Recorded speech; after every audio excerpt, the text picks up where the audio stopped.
I met you on a Thursday, Friday I took you home.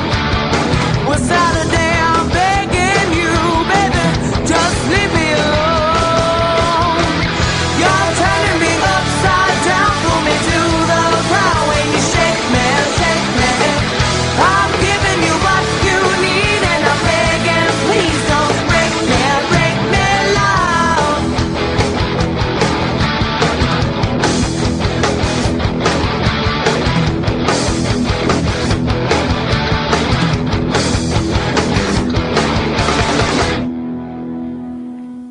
It occurs to me that my previous review of Captain America may not have accurately represented how absolutely god-awful, boring, and hideously dull that movie really is.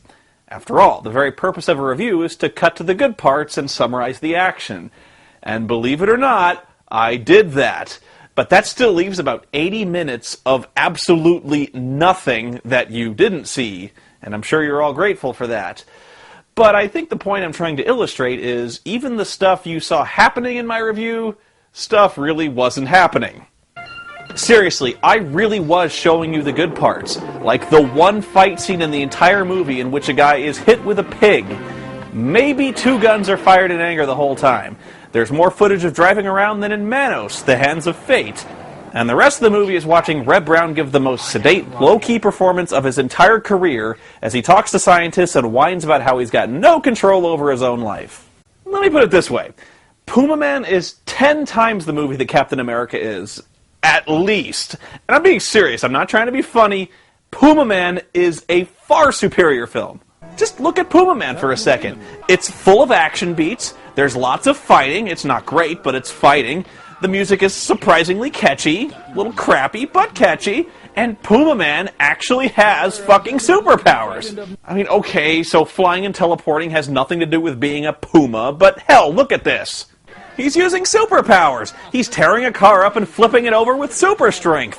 That's cool. He's doing stuff. And it even has a memorable villain in the form of Donald Pleasance, who even in crappy movies does a pretty damn good job. Now, don't get me wrong, the special effects were terrible, the mythology was ridiculous, and the hero of Puma Man was a whiny bitch too. But at the end of the day, it was about a hero flying around and fighting crime. And he did that a lot. Something which Captain America didn't get around to until the 75-minute mark.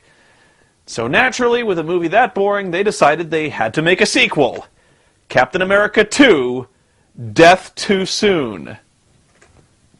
Oh yeah. Oh no. Jeez, I can't believe this. They used the exact same opening sequences in the first movie. How did they get away with this? Even the box art for both of these movies looks identical. I mean, how lazy is that? They even show him driving around in the same van with the same motorcycle attached to the rear bumper, wearing the same shirt, all of which were destroyed in the first movie when the van crashed. I still love how they've decided to now open both of their superhero movies with mellow travel montage music. Yeah, screw those lame-ass James Bond movies by opening up with heart-pounding action sequences. Now, I want my superhero movie to open up with 5 minutes of Captain America driving around in his panel van, touring California's scenic back roads, wearing a polo shirt with his radio tuned to the mellow sounds of the 70s. But, okay, they're on a budget, and you can forgive them for recycling a familiar opening. And the good news is they got rid of all that crappy origin stuff in the first movie, so now they've got no excuse, and they can get right to the heroic crime-fighting action, right? I mean, this movie couldn't possibly drag as much as the first movie, could it?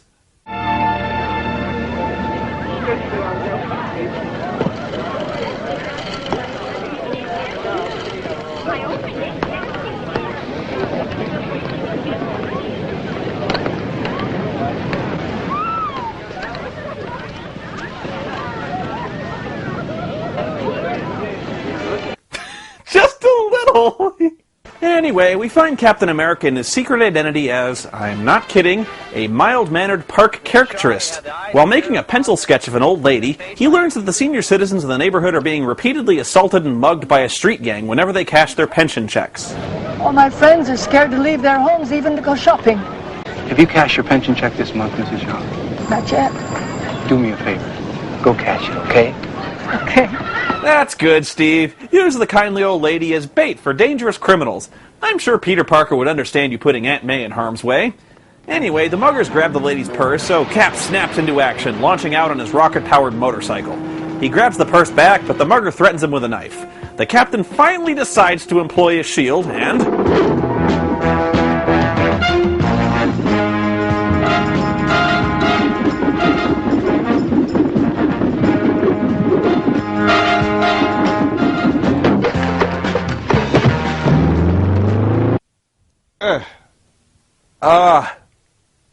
Okay. Let's start from the top. Captain America throws his shield and completely misses, which has one of two possible explanations. Either he missed by accident or he missed on purpose. And yet both scenarios rely heavily on Captain America being incredibly lucky that the thug just decided to stand in the same right exact spot for the 20 seconds it took for the shield to loop around very slowly and hit him in the back of the head. Why didn't the guy just run up and stab him anyway? The guy missed, looks like a dumbass, and now he's wide open to attack. But what really slays me about this one is that when the shield hits him, bouncing harmlessly off his back and making the exact sound you'd expect it to make, that of a flimsy plastic bubble lightly tapping against your shoulder, but even so, the guy sells the shot like he just got fucking nailed in the spine with Thor's hammer. The bad guy's wheelman decides to speed off in his decidedly geeky-looking car, so Captain America dashes after him, leaving his rocket bike behind. Yes, he'll chase down a purse snatcher with a superpowered motorcycle, but the guy speeding away in a car he pursues on foot. You really have to admire the special effects employed to depict Captain America's super speed, that of the editor hitting the fast forward button on his VCR. Cap is called back to the lab when it's discovered that the most famous microbiologist and immunologist in the world has been kidnapped, to which our brave hero declares, Well, it sounds like it's a case for the FBI. "This looks like a job for the proper authorities." The Doctor's been kidnapped by the notorious international terrorist General Miguel, played by Christopher Lee. One could wonder at the casting decision here. After all, I look more like a Miguel than Englishman Christopher Lee does, and I'm just about as white as you get. But thinking about it, Lee has pretty much already portrayed every nationality in the movies he's been in. Like a Transylvanian, a Russian, a Pakistani, a wizard, and, well, Fu Manchu. Anyway, Miguel's got the scientists working on some kind of super deadly virus thingy in a lab. His secret base is located inside an American prison where he's masquerading as the warden whom he's quietly murdered and replaced. And he's very proud of this plan. Who in the world would think of looking for the famous terrorist Miguel inside an American penitentiary? Well, guess I can't find fault in your reasoning there, except for the fact that prisons aren't exactly known for their world-class microbiology labs and their notoriously stupid staff who can't tell between their own warden and a world-infamous bioterrorist. Maybe all the guards and inmates are distracted, hopelessly smitten by Miguel's right-hand man who looks captivatingly like... Mango? You can't have the mango! Miguel starts developing his superweapon and sends his demands to the president. He says he'll release the chemical into a major American city unless the government pays him the sum of... $1 billion. That's it? $1 billion? No quid pro quo? Or he'll spread a chemical through a major American city, a chemical that will cause rapid aging. His claim is that everyone within range will age at the rate of 38 days per hour. And I think he means it too. Unlike that guy with the neutron bomb, I think Miguel might just be a mad dog killer. Captain America decides to go to the docks to track down a rare chemical that the Doctor would need to synthesize the aging drug being smuggled in from Ecuador. Would have been cool if he just called Captain Ecuador to help, but whatever. Cap storms in the warehouse, but finds the place tightly guarded by militant dock workers.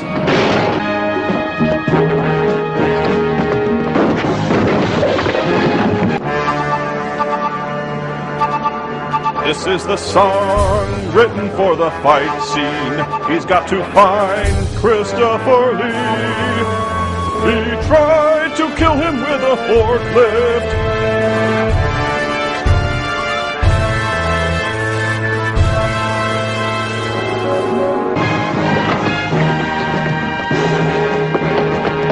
Ooh! Oh man, that was dumb. Why the hell did I try that? Wow, stuff actually happened there. So, naturally, the movie decides to pull the drag chute for about 20 minutes, while the captain tries to find out where the chemicals are being unloaded, somewhere in the small town of Belleville. He decides to go undercover as a wandering cat painter who makes creepy passes at little boys and asks awkward, suspicious questions. Maybe you could show me some of those terrific trails, Peter. I sure would like to go riding with you. Well, I'm looking for a house, sort of off the beaten track. Like what? Abandoned farm, old mining area.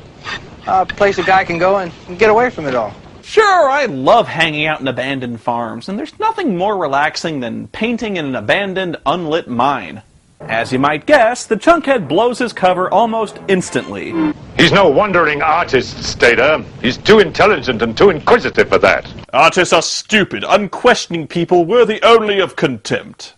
Now you listen to me. Under no circumstances is this Mr. Rogers to leave that town. I want you to turn Mr. Rogers' neighborhood into his tomb. Permanently. So Miguel arranges to have the police arrest Steve on trumped-up assault charges in jail.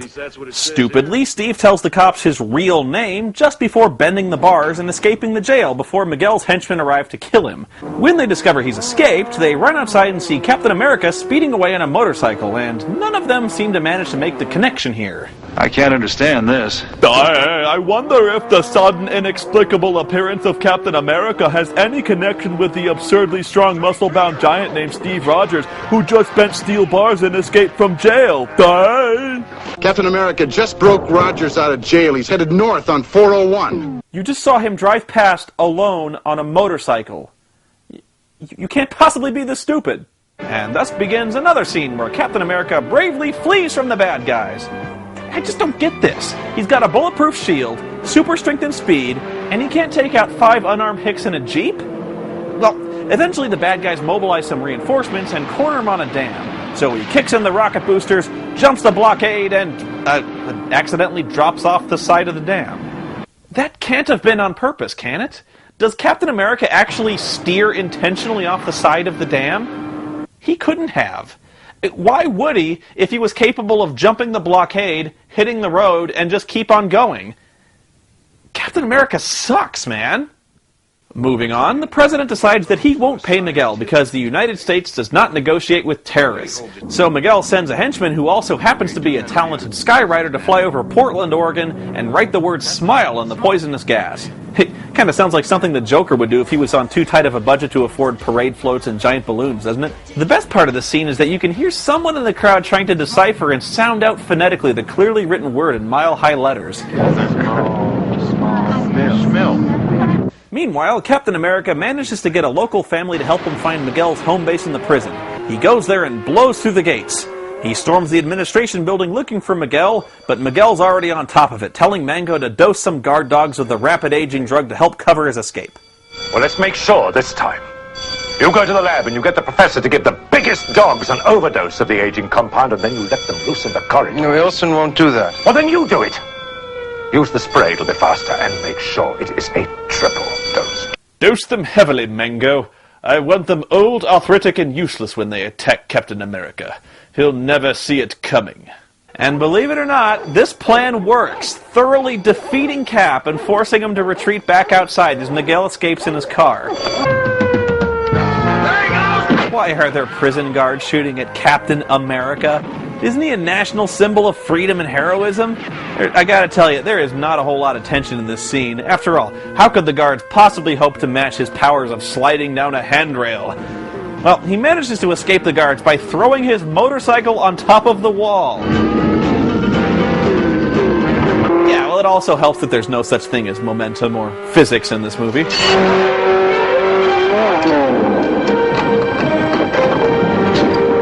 Oh, come on! How often does Captain America seriously expect to drive his motorcycle off a fucking cliff? And why didn't he use it when he fell off the fucking dam? Sweet Christmas, this is stupid. You're crazy, it can't be. Alarm, there's a man in the sky! A man in the sky? Get out of here, enough of your lies. Oh, the tension. Will his high-performance super motorcycle catch up to Miguel's 4-door station wagon? Eventually, Miguel decides to ditch the station wagon. Cap follows on foot because I guess using the motorcycle wouldn't be fair. Oh, Jesus. You know, he never really got the hang of throwing that dang shield, did he? Hold it. You didn't expect to fool an old jungle fighter with a boomerang trick like that, did you? You did not seriously think that an Avenger could contend with the will of Sauron. There are none who can. It's a shame, really, because in any other circumstances we might have been friends. I doubt that, General. You and I are not so different, Captain America. Wait. Actually, that's not true. Virtually everything about us is different. Forget what I said. Oh, shit. Hang on a second. Wait right there. I've got something else.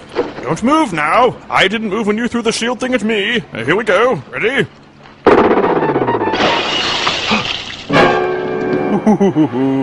Oldest trick in the book. Well, even though Miguel got douched with a full bottle of the aging stuff, he still manages to take Cap down and choke a bitch like he owes him money. Alas, he ages to death in a matter of seconds, sparing Captain America the embarrassment of being choked out by fucking Saruman. And with the antidote secure, Cap and Dr. Mills rush over to Portland in a helicopter to spray it over a city gripped in terror, fearful of their coming deaths and, proceeding in an orderly fashion, uncaring as if nothing at all had happened. Huh. He didn't yell. He didn't scream, not one single time. How do you do that? How do you get Reb Brown in 2 superhero movies and never have him yell? I feel cheated. I feel violated for having wasted this much time on these boring-ass movies. You know, say what you want about Bruno Mattei. Yeah, he stole action movie ideas. He was pretty shameless about copying stuff. But you know what? The guy had balls. The guy made the most of what he had, and he had Reb Brown. And god damn it, Reb Brown yells and shoots at things. I figured if anyone got the concepts of yelling and shooting and blowing things up, it would be America. That's why we invented Michael fucking Bay. But no! I mean, even Puma Man, that was Italy. Look it up. So, you know, Bruno Mattei, Italy, I apologize. I'm sorry. Please take me back. You know, yeah, you may have ripped off a ton of movie ideas, but at least you had movie ideas. You stole good ones. You didn't make these 2 vacuous, insipid pieces of shit. These 2 movies make me ashamed to be American. Stop! Who dares speak of America? Answer me! Oh, come on. I thought I was done with this. Who the hell are you? I am the Gatekeeper. Ah, crap. The world has got some blame for me. Courthouse, jails, and factories. Black and white on the street. For me. I see my place in American ways. Face red choices I can do.